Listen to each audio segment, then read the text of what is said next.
The Art of War by Sun Tzu, translated by Lionel Giles. Part 1. Laying Plans. Sun Tzu said, "The art of war is of vital importance to the state. It is a matter of life and death, a road either to safety or to ruin.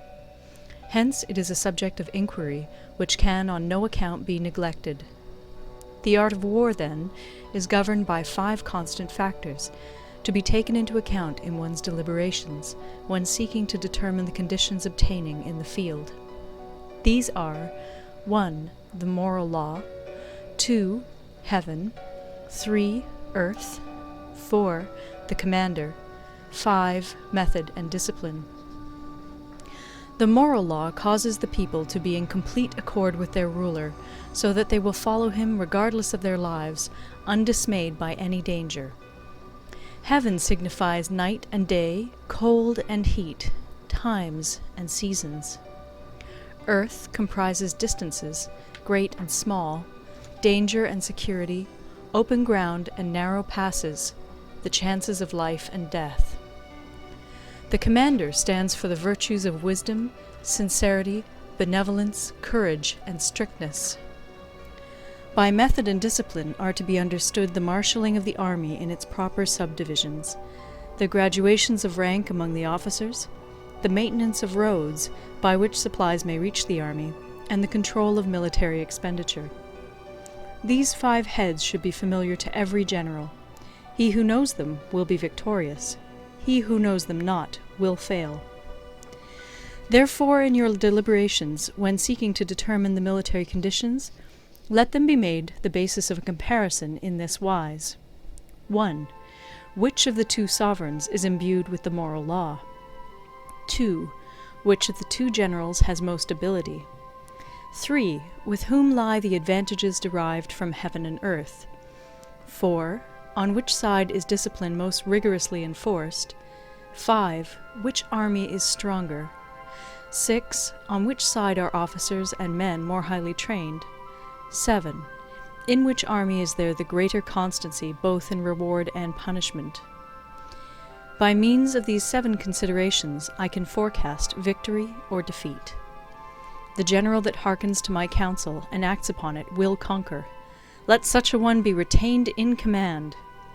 The general that hearkens not to my counsel nor acts upon it will suffer defeat. Let such a one be dismissed. While heeding the profit of my counsel, avail yourself also of any helpful circumstances over and beyond the ordinary rules. According as circumstances are favorable, one should modify one's plans. All warfare is based on deception. Hence, when able to attack, we must seem unable. When using our forces, we must seem inactive. When we are near, we must make the enemy believe we are far away. When far away, we must make him believe we are near. Hold out baits to entice the enemy, feign disorder, and crush him. If he is secure at all points, be prepared for him. If he is in superior strength, evade him. If your opponent is of choleric temper, seek to irritate him. Pretend to be weak, that he may grow arrogant. If he is taking his ease, give him no rest. If his forces are united, separate them. Attack him where he is unprepared. Appear where you are not expected. These military devices, leading to victory, must not be divulged beforehand. Now the general who wins a battle makes many calculations in his temple ere the battle is fought. The general who loses a battle makes but few calculations beforehand. Thus do many calculations lead to victory, and few calculations to defeat. How much more no calculation at all? It is by attention to this point that I can foresee who is likely to win or lose. End of Part 1. Part 2. Waging War. Sun Tzu said, "In the operations of war, where there are in the field 1,000 swift chariots, as many heavy chariots, and 100,000 mail-clad soldiers, with provisions enough to carry them 1,000 li, the expenditure at home and at the front, including entertainment of guests, small items such as glue and paint, and sums spent on chariots and armor, will reach the total of 1,000 ounces of silver per day. Such is the cost of raising an army of 100,000 men. When you engage in actual fighting, if victory is long in coming, then men's weapons will grow dull and their ardor will be damped. If you lay siege to a town, you will exhaust your strength. Again, if the campaign is protracted, the resources of the state will not be equal to the strain. Now, when your weapons are dulled, your ardor damped, your strength exhausted, and your treasure spent, other chieftains will spring up to take advantage of your extremity. Then no man, however wise, will be able to avert the consequences that must ensue.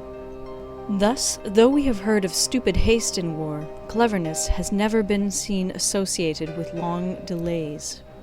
There is no instance of a country having benefited from prolonged warfare. It is only one who is thoroughly acquainted with the evils of war that can thoroughly understand the profitable way of carrying it on.